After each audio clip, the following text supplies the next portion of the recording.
Hello students, welcome to your English grammar class. Today we'll be discussing about subject and predicate. Now subject and predicate, as you know, these are the two very vital part of a sentence. These are the two parts of a sentence.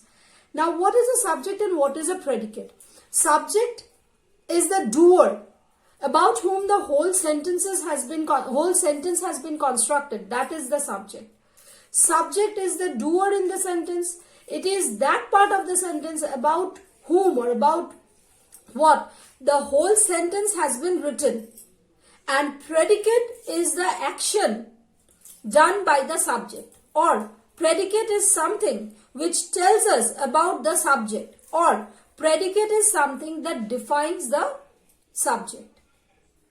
So once again, subject is the main part of the sentence. This is that part about which the whole sentence has been written. It is basically the doer in the sentence. And the predicate part is the description of the subject. It tells us about what the subject does, what action is being done by the subject. Let us have a look at your textbook. You need to find out the subject and the predicate. Now, always remember one thing, that the predicate is the verb part of the sentence. It generally starts after the verb. With the verb. Now see the first one. The house was built on a hill. What is the sentence about? The sentence is about the house, which was built on the hill. So this part, the house, is the subject, whereas built on the hill is the predicate. The second one, the students. This is the subject. Were planting trees on World Environment Day. The doer is the student. So this is the subject. The rest of the part, part of the sentence is the predicate. Gina is walking by the seashore. So Gina is the subject and the rest part is the predicate. The snow is the subject. The sentence is about the snow.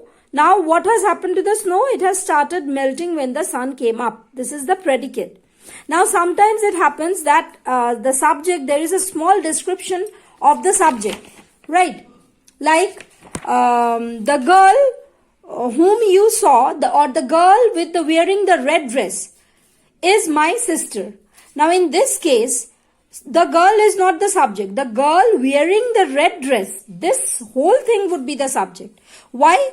Because the girl who is wearing the red dress, it is the description of the subject. It is the extension of the subject.